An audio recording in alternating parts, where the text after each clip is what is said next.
Hello, everyone. This is Rosalind Sedacca, and you are listening to WGSN-DB, the Going Solo Network. And the show is Divorce, Dating, and Empowered Living with Rosalind Sedacca. And as you know, I'm founder of the Child-Centered Divorce Network, and we focus on helping parents make the best decisions regarding their children before, during, and long, long after divorce.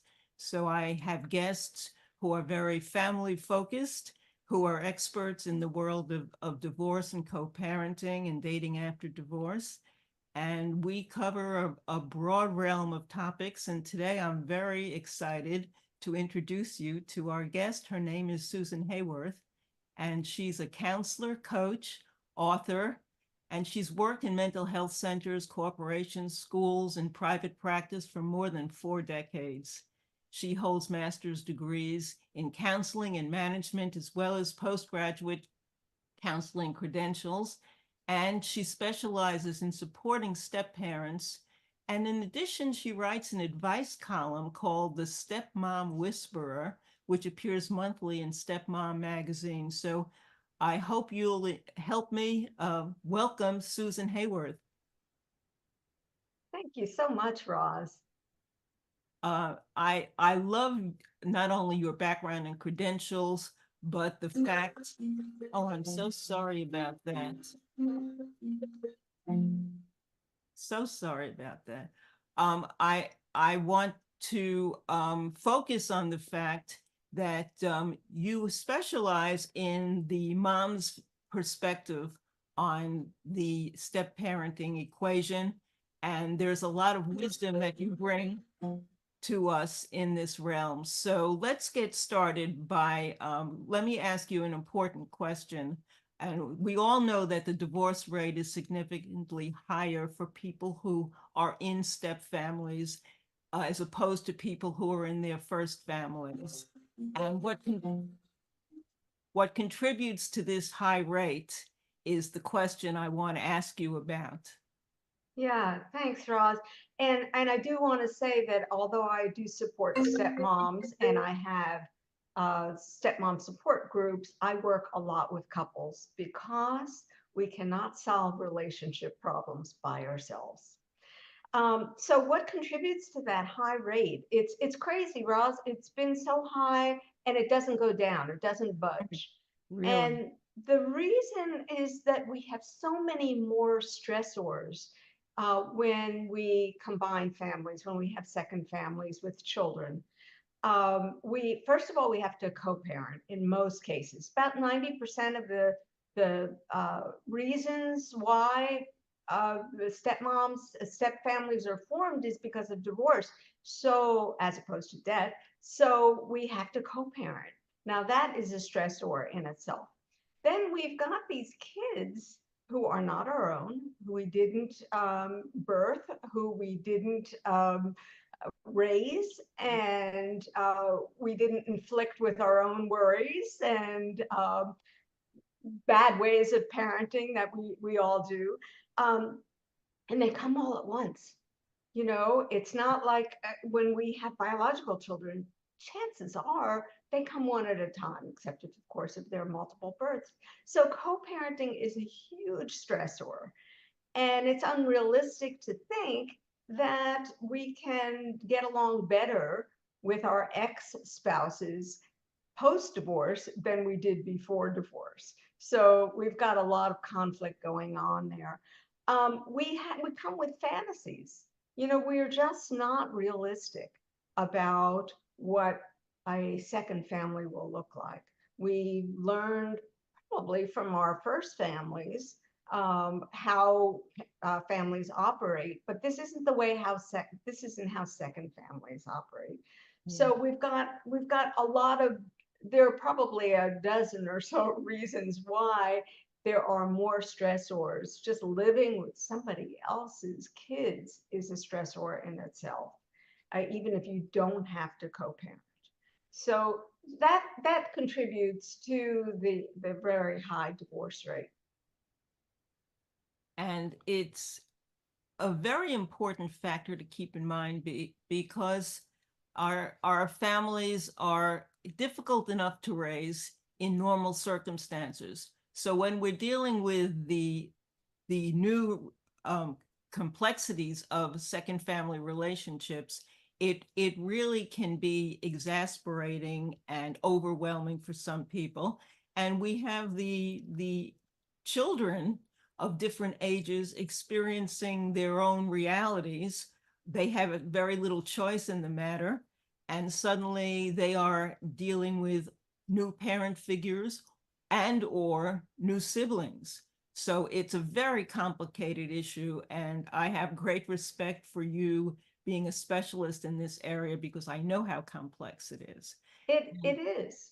Yeah. And And to your point, Roz, nobody wakes up and says, gee, I'd love to be a step parent. You that's know, right. they don't, or the children don't aspire to being stepchildren. No one does. Nobody chooses this. That's right. And And it's a reality for more and more families around the world in today's world. So I guess the most important thing I could ask you next is what should parents, step parents consider regarding the children and their relationship when they're moving into this second family dynamic? yeah, I can't emphasize enough the importance of communication from the get-go. I mean, maybe not on the first date, but when you're starting to get serious with somebody with children, and maybe you have children yourself, there are all kinds of combinations. That is the time to talk about how do you envision this second family looking like? What are my responsibilities as stepmom? What are my responsibilities as a stepdad? And really talking about what your fantasies are about it. It's not going to be the Brady Bunch. That is, we grew up with this very unrealistic idea of, all of our problems were going to be solved in 30 minutes or less. And uh, we were going to just all love each other. And that just isn't how it works. And not for the majority of second families. And you say something that I think is really important for all of us to digest, and that's the fact that stepmothers are challenged more in their role than stepfathers. So, can you talk a bit about that? I can. And this comes up a lot in my work because some people don't understand why that's true. And unfortunately, moms in general are continuing to carry more weight in the family, more responsibility than men are.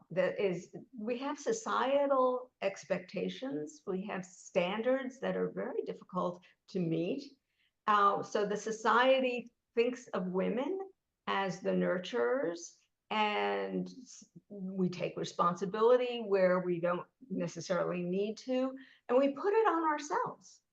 So it is a big hit to our self-esteem if we think we're not doing the step parenting well. And who does it well? I mean, there's nothing written down, there's no guideline, there's no handbook how to be a step parent, really. So we kind of just go through it, and we put a lot of pressures. And men need help. If they're single parents, they're looking for somebody to step up to the plate and take on some of this. So we stepmoms wind up feeling more like au pairs or nannies than really as parents. We don't have the authority. We don't have any authority, really. Yet we get a lot of responsibility. So that is the primary reason. It's the expectations that society has and that we have of ourselves.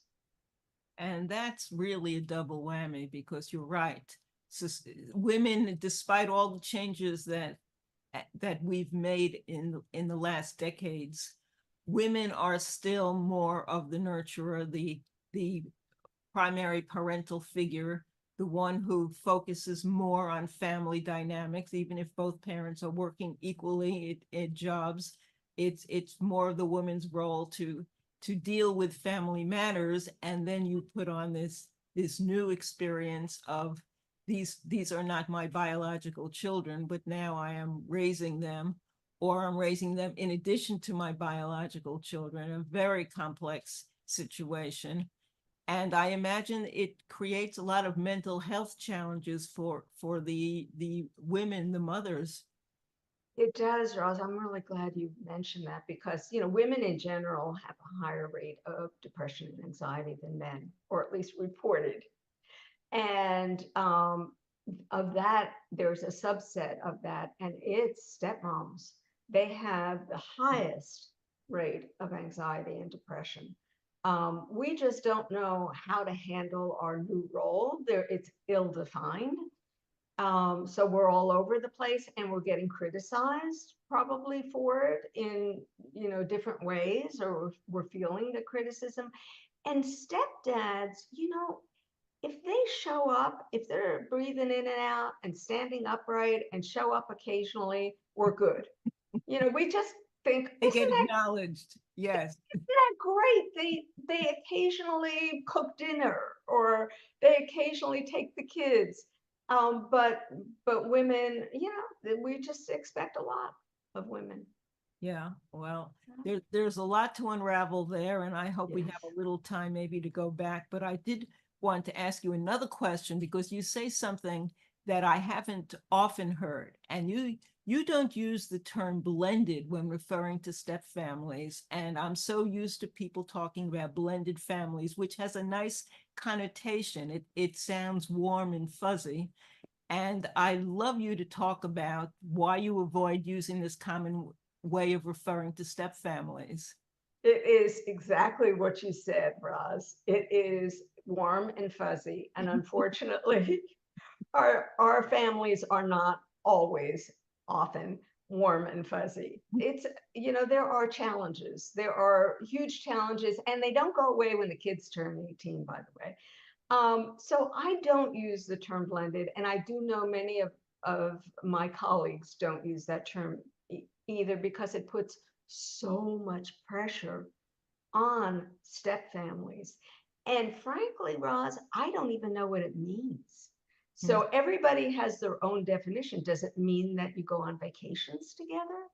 Does it mean that you're always eating meals? It's just too vague. What is a blended family?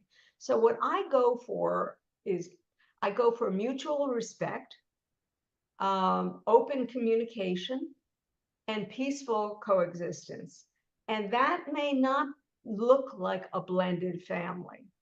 I call my families, they're step families, they're second families, they may be third families, but some families, and if you look at the divorce rate, most families don't blend at all.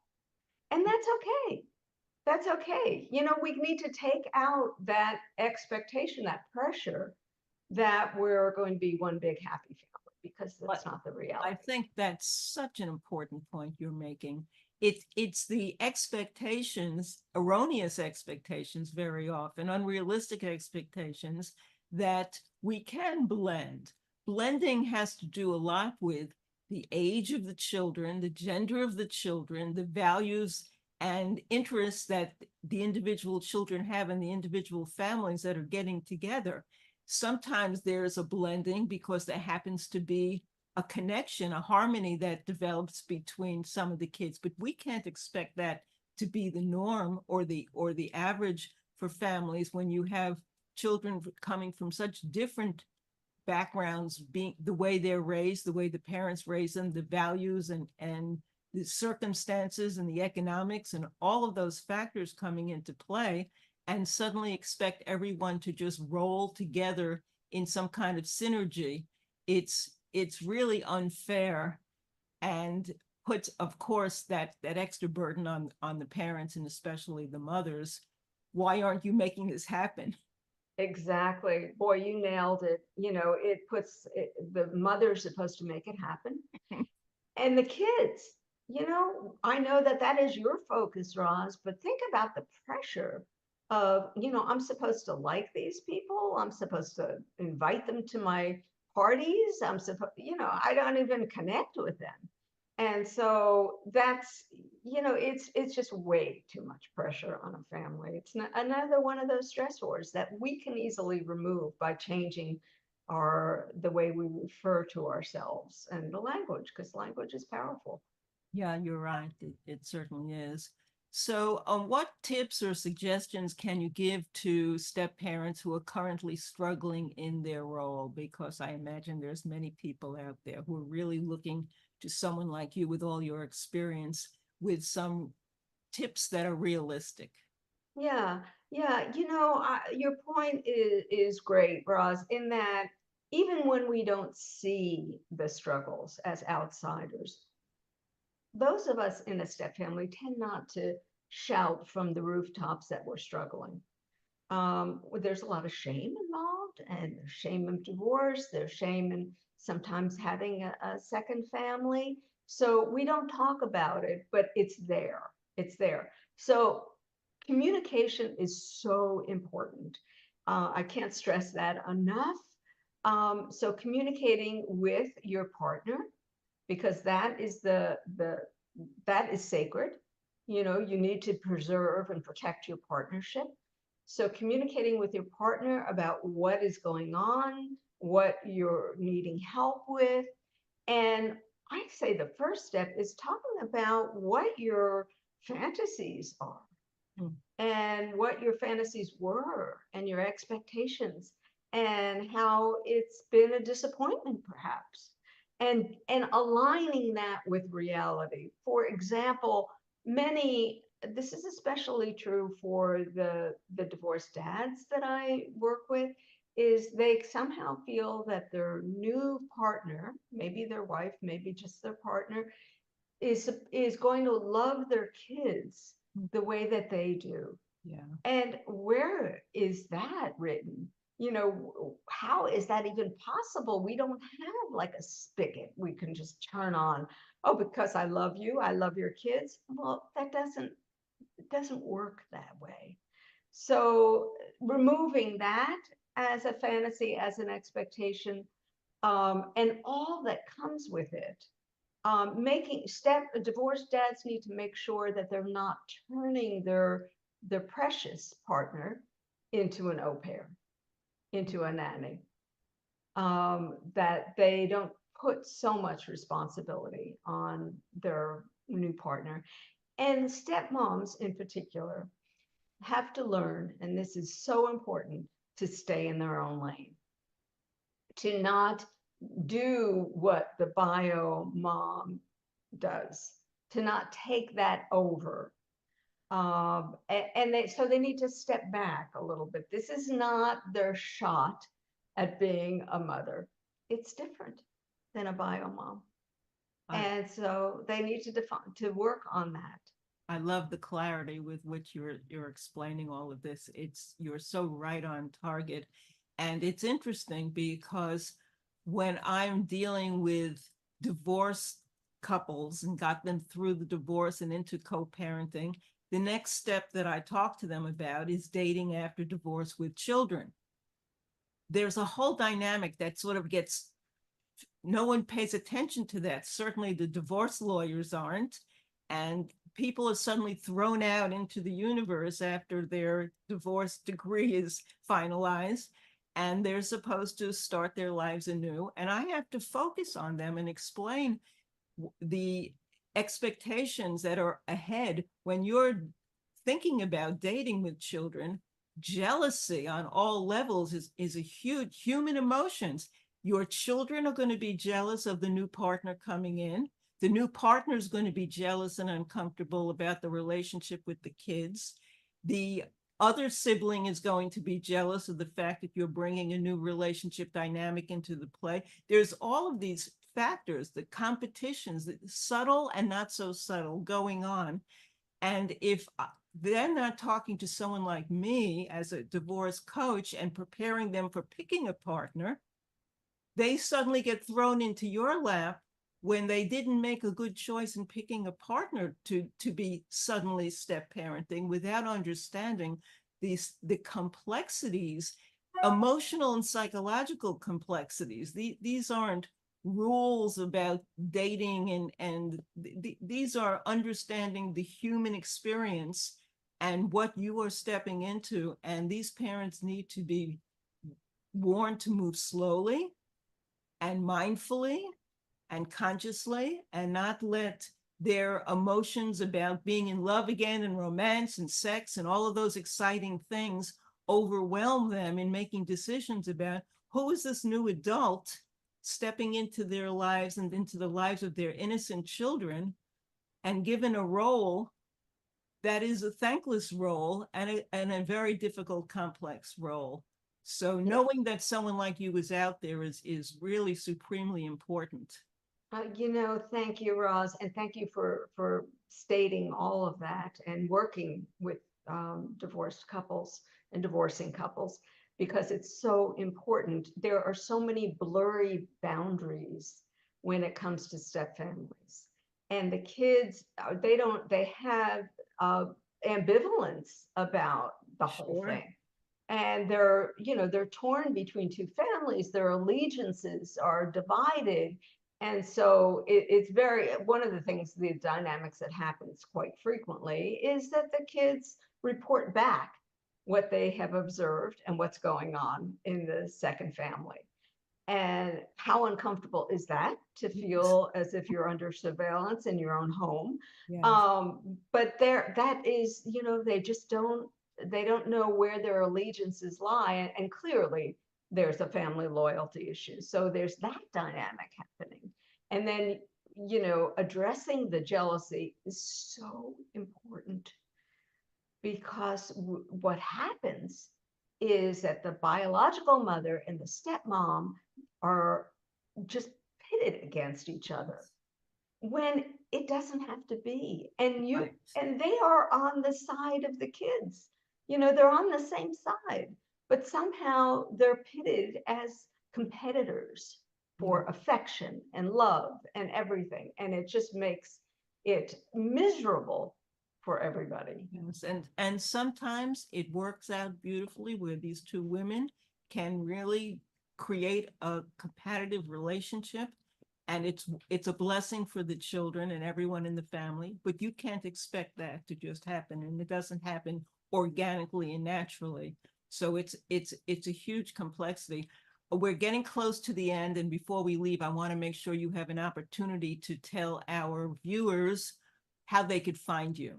Yeah, thank you, Roz. So I work under the umbrella of cambioscoaching.com, CAMBIOS coaching.com, and that means changes. And anyone can contact me, and I love to hear from people. Susan at cambioscoaching.com. I have complimentary consultations. I have a free stepmom group monthly that anyone is invited to. It is open enrollment. You do need to register, but I love talking about this, and I love helping people navigate these choppy waters. So I invite anyone to just reach out to me with their questions or concerns. Well, I'm so delighted that I met you and made this connection with you, because I have such high regard for what you're doing. And the information you shared with us today was fabulous. If you can give us just a real brief closing, what you want our viewers to take away and keep in mind. Yeah, thank you. That struggling is part and parcel of forming a new family, a second family. And so there's not something wrong with you if you're struggling and challenged by it. That few people get it, hit it out of the park. The initially, it takes a lot of work and a lot of consciousness, which I'm delighted that you brought up, is mindfulness, consciousness. It's not automatic pilot. And so we need to be communicating and to be very thoughtful in not just how we choose our partners, but what we do after. Because a lot of us enter this with our eyes wide shut. So reach out to someone to help you if you're struggling mightily and you just need a neutral third party. Well said and great advice. I'm so glad that we've had the honor of talking to you, Susan Haworth. Your information is so valuable for all of us. If we're still in the divorce process, Susan's universe is ahead for so many of us. So it's very important to keep that in mind, even at this early stage. And if you're already involved in relationships, then you could take advantage of her wisdom. And I hope you'll reach out to her more directly. So thank you, Susan Haworth. And thank you all for joining us again. I hope you'll continue to join me on my podcast, the Divorce, Dating, and Empowered Living with Rosalind Sedacca on WGSN-DB, the Going Solo Network. And I hope you'll also visit my website, childcentereddivorce.com, where you'll find free ebooks and resources of all kinds and courses and programs, as well as my coaching services, should you need those as well. So thank you. Till next time, this is Rosalind Sedacca. Bye-bye for